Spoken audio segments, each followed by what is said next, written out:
Hello everybody, welcome back to From Rhythm to Algorithm, part 62, Civilization. Yes, I'm still doing lots and lots of science. All of these lectures are lectures about the proofs that I do literally every single day. But this episode we're going to talk about some things that I know, some things that I'm conjecturing. Just about the large-scale motivations and current state of universal civilization. Nice, big-scale topics today. But I have a bunch of stuff written down, and we'll just be kind of going through like what the motivation would be to, again, just explore or colonize the solar system. Alright, Elon Musk is out there, we should colonize Mars. We're going to talk about some colonization too, but let's just go through. Right, we've been working from this very big, axiomatic, extremely hard to understand framework of not die, reproduce, and think locally for our species. And so now we're just going to expand that out to what would happen on the solar system level, the galactic level, and the intergalactic level. All right, just some, again, this is locally, but how about like as a species as a whole? All right, the first thing would be, first again, not die. We can say safety. People want to feel safe. Individuals want to feel safe. But after you feel safe for a while, you get kind of bored. You get a little stir crazy. Let's go outside and explore a little bit. So you have curiosity, then you have exploration. All right, let's just talk about, if you were the first sentient species to walk around. This is kind of the steps you would take. Exploration, why would you explore? One, for the sheer fact of exploration, but for resources. Reproduction, biological limits, speciality, right? Maybe Mark Cuban goes to some weird country in South America and has sex with a goat. They're not going to reproduce. So there's biological limits to reproduction. And again, this is just expanding our framework that I've introduced. But think, innovation, and business. And so taking those ideas from the exploration, what would be the first way to not die? What would be the first way to be efficient? Right? We won't interact. Light is a limit of measurement. If you can't see it, you can't measure it. If you can't interact with it, you can't measure it. And we know, right, we're not going to see 99.9% of the observable universe ever again or something. I mean, like, it's very, very small. But it would be map making, right? Everybody has different, but everybody has different observable universes. And so, like, from galaxy to galaxy, it would be to make a map. Go left, go right, there's this resource, here's that resource, at the civilization level. Colonization, how does tech influence this? I'll read more from my notes, but certainly my guess would be, and then trading, again, trading is resource distribution. But colonization, right, a colony would certainly be less populous than the home planet or the home base or the home whatever. So, I just have, how does tech influence this? So I'm just going to read some of my notes and just again talk about different things that I know and I'm thinking about. How relevant would one planet's resources relate to interplanetary trade? I can see it going either way. Right, we're a young galaxy, the Milky Way is a young galaxy, solar system's a young solar system. I can see it being, maybe some species, any resource that would not be used by an indigenous species would be harvested or would be taken if it was useful to some other species. And my guess there is minerals. Salt. You are the salt of the earth. And I think in just some sort of biological differentiation, either that or just rocks and minerals in general. That would be my guess is for metabolism, because metabolism would be relatively local. And I could also see that changing, very dependent on the environment. But, what was I saying? How I could see it being like a planet, or I could see it going the other way where there's no relevance, right? If, let's say, some other species need salt for metabolism, and then there's a chunk of rock with way more salt right up there, there'd be no use for the salt here. So it really just depends on, again, how big the planet is, and how big the need is for somebody else, and how local they are, and all of that type of stuff. Why or why not would a planet's resources be available to a non-indigenous species? That's what I just said. What defines a species? Right? I don't even like the term aliens. I don't even like that. I like species mates and solar system friends. But what really differentiates a species? My guess is anatomy. How does, and sexual reproduction. And how does a species change in relation to an environment? Again, I can really see it being like, the planets closer to a heat source, or just using our solar system to the sun, are, more warm-blooded or cold-blooded because they're closer to the heat source. I could see that making sense and saying, the farther planets away are more cold-blooded or warm-blooded because they have to maintain their own body heat. Then I could also easily hypothesize saying, they either have some biological tech where they can live pretty much anywhere at some point, which is certainly true, or just why warm-blooded or cold-blooded? How much do individuals really retain their own body heat, right? We're warm-blooded, but when it gets cold out, I still have to wear my coat. I still have to wear my jacket, so we're mostly warm-blooded, but we still can't entirely regulate our biological temperature, but I don't think any species really could. So we're certainly more warm-blooded, but warm-blooded and cold-blooded, I think, just straight-up biology, I think needs more work. But again, relation to the environment, I can just really see it going any other way. I'll talk more about that when I get to the conjectures. Genetic responsibility, or historical record, or tourism, or current negotiations, truces. Let me make sure I'm still rolling. Genetic responsibility, right? I'm still, at this point, I'm certain there's species and individuals literally fucking everywhere. Of all sorts, sizes, shapes, right? You put a watering basket out in the woods, you get deers, you get foxes, you get all these different types of things. We got lots of stuff going on. But genetic responsibility, right? I said I'm heavily against thinking that the planet was seeded. Some species said, here's some DNA, here's some evidence, or here's something for the direct intent to colonize or to develop a species. And I think it would be irrelevant because so much time would go by, the anatomical changes you would go through wouldn't be really necessarily be super close to the original species. Again, just depends on the evolutionary time frame. But, right, if in my current understandings, I'm pretty sure there would be a dominant species, or at least a dominant family, or at least a dominant planet, or Earth, great apes. Human beings are certainly the most dominant great ape on planet Earth. I'm sure for any locality there would be a predominant species, mainly because of colonization, right? Just use our own solar system.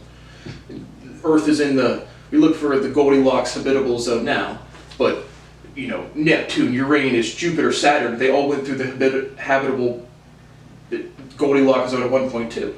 So my guess is you would have a substantial amount of populace, and then if your planet can't sustain resources or something, which I'm not sure they couldn't, meaning there still could be a huge fucking civilization somewhere, and people would say they're not capable for life on this planet because it rains sulfuric acid or this or that, but once you get enough biological and physical technology, I don't know. I don't know.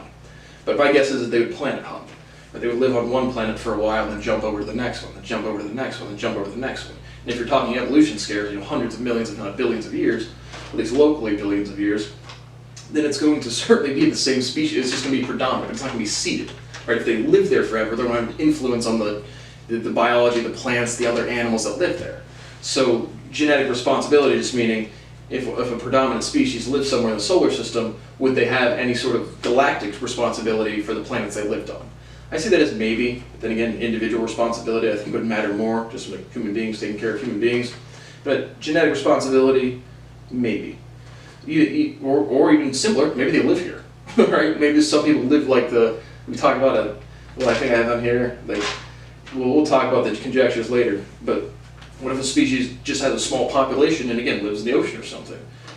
Could go either way, just talking out loud. Historical record, this is where it gets really interesting and certainly true, is every other species would not have complete historical accounts. None of them would. So the concept of history is tremendous. Even locally, different species, different planets, different solar systems, different galaxies, tremendous. And it would all be part of the map-making goal. That would really be the first kind of thing. Or tourism. Have you ever gone to a new city and for a week and you want to go look around at night for a little bit? Maybe they're going here and there, and I'm sure there's plenty of individuals doing plenty of things, but maybe they're just looking around for a little bit. Or current negotiations or truce. A little birdie told me you don't know what truce you just negotiated. I'll get to the grades, but again, just even amongst a predominant species, there would still be some sort of potential for internal turmoil, disagreement, stuff like that. Right? I've talked about sentiment consolidation. Even in investing financial markets going to 60-70%. The speciality, the work as one strong individuals will certainly mature a substantial amount, but it's never going to go to 100%. So you could still have, if they have relevant resources, who has the rights to them? Just like any property dispute that anybody would have. So current negotiations for resources is certainly possible and probably likely. So now let's ask the question, what is the range of biological and physical technology? What is the absolute fastest an engine can go? Say a little birdie told me about 10 to 25% the speed of light. I would even disregard that. Personally, I'm a physicist.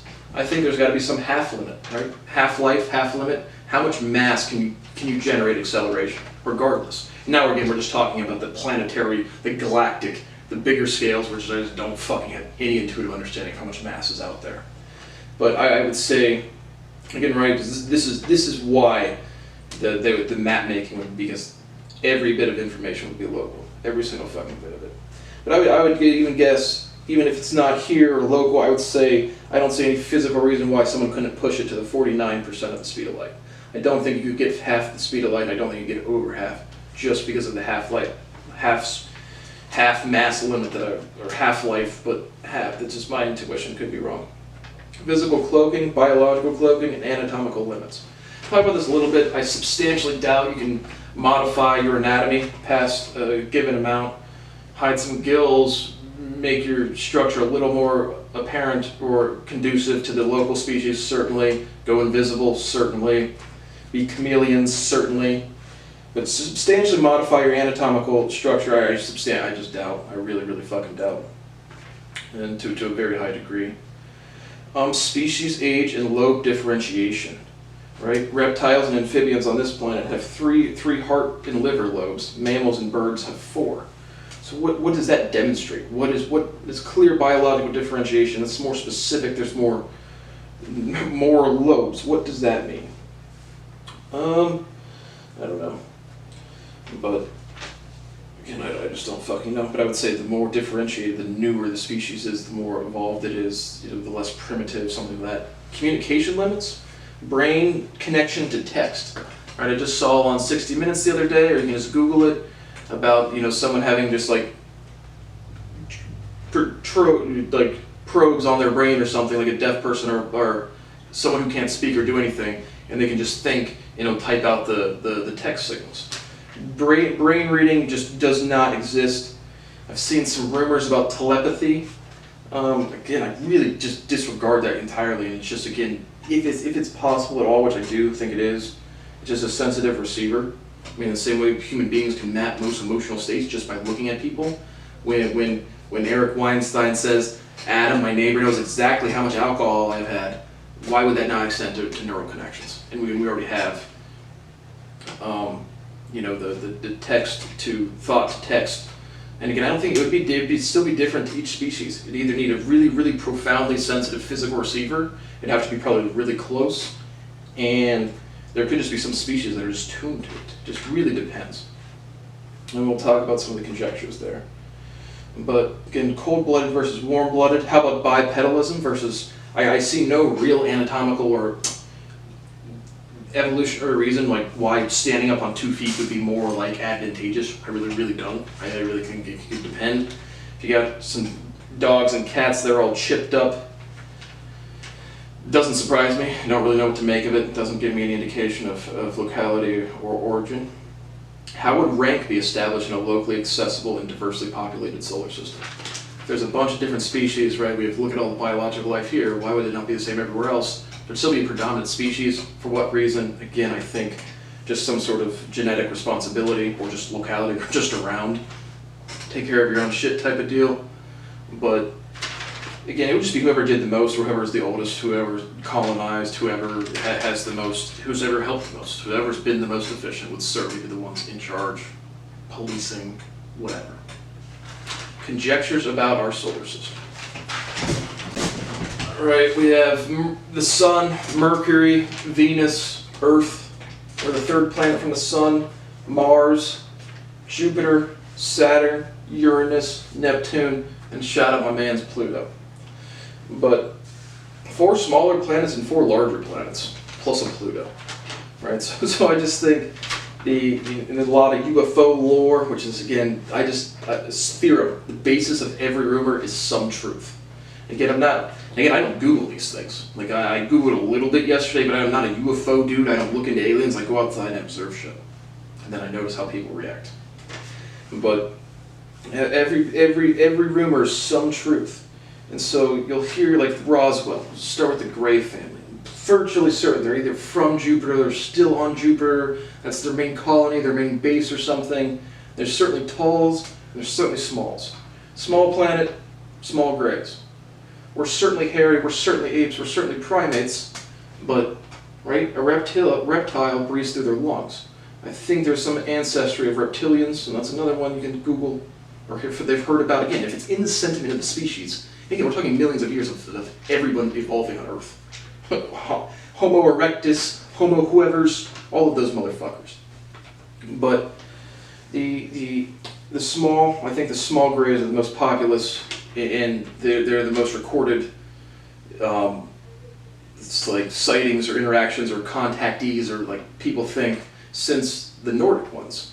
And so there was some lore on the internet about the Nordic ones being from pretty far away, like at 10 to 25% of the speed of light to Jupiter. That's like 3.5 hours to 5.5 hours. So that's just like a a day trip. It's kind of a long car ride, but it's not like a big trip. And then I didn't look up the next closest star, but then you go to a couple light years at 10 to 20%. You're talking 10 to 20 years, and they would certainly still have the same about heartbeat limit, absolutely. But I think there's a Gray family. I think there's talls and smalls. Talls are. Talls are fucking Zimbabwe. Whatever the fuck happened to those school children in Zimbabwe was tall. Whatever the fuck happened at Roswell was small. So we've talked about how the fuck would a spaceship be on our fucking planet? Certainly the United States government has a couple skeletons. They might have found a living small for a little bit. They certainly have some material, and then they certainly have spaceships, and a lot of the data they either put in secure locations or they've put into orbit. So, how would a spaceship fucking end up here? Either again, would human beings in 1942 love to shoot down a spaceship? Abso-fucking-lutely. Could they? 0% fucking chance. If they can turn on your missile silos on and off like a fucking joke, I categorically disregard a human being could shoot down a spaceship. Could a spaceship crash? I say 99% zero. Or no. Possibly, but seriously unlikely.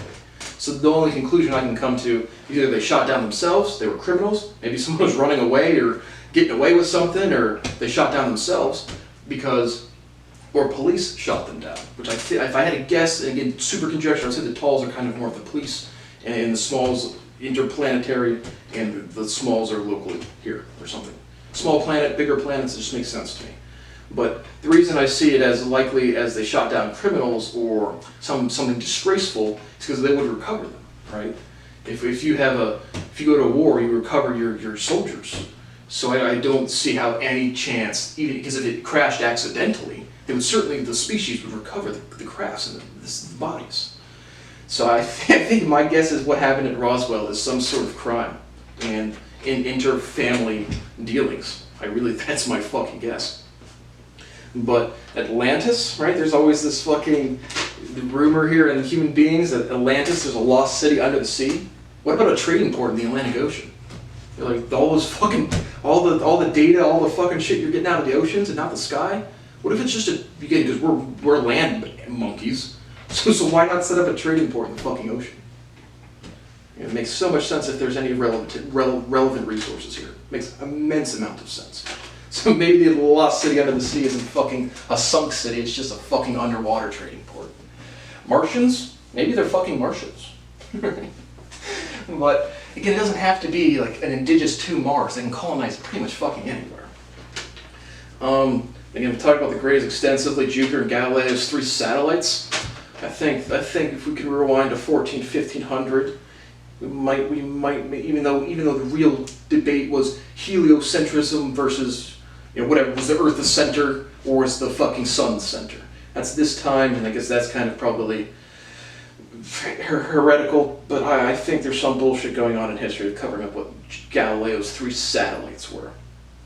But small planet, small territory, what the fuck was Zimbabwe? I'm pretty sure that's the Talls.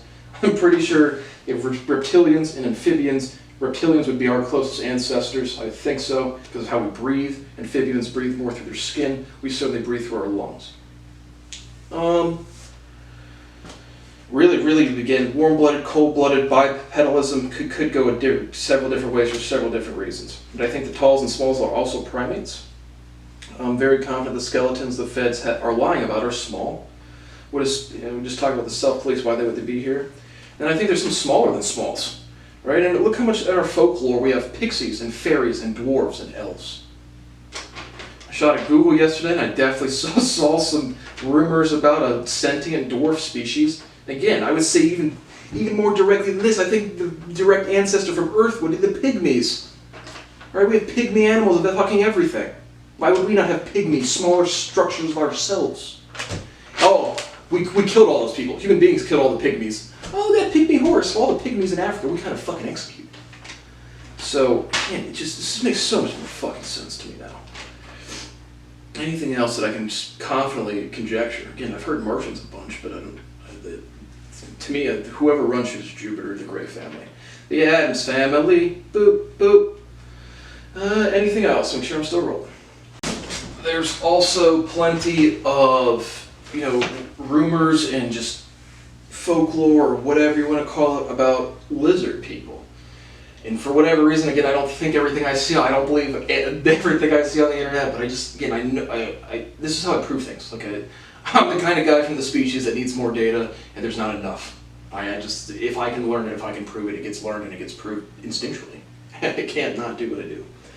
But, lizard people. What about those motherfuckers? I think they're bigger. Like, I think the tall grays, I think are thin. I think the lizard people kind of are like stocky, or they're big. I think they're taller as well. 6, 7, 8 foot tall. Maybe not 8 foot, but 6 to 7. So again, they could blend in fine in fucking here.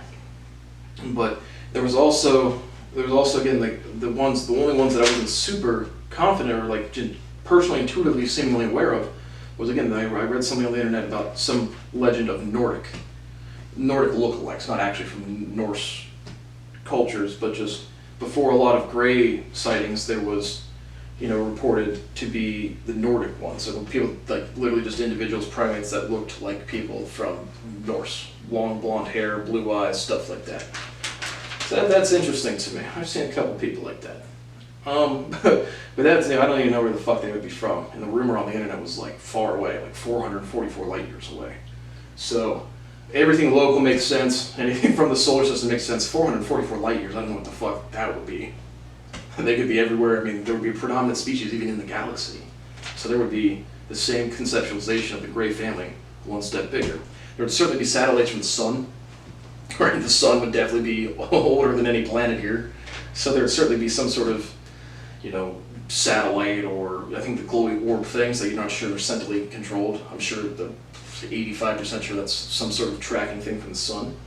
But again, the history. Like we're not talking today or me or you. We're talking the evolution of this entire fucking planet would be under the same kind of thing. But if there's really people, individuals or civilizations or scouts or whatever from 444 light years away, that's fucking interesting to me. But a little birdie, just a couple other things. A little birdie told me we can do basically whatever we want. Whoever came in and cut my onion, literally and figuratively, both. Then I also heard you're like 6 years old. You haven't produced anything yet. And then also, do you know what truce you just negotiated? So, what have I produced yet?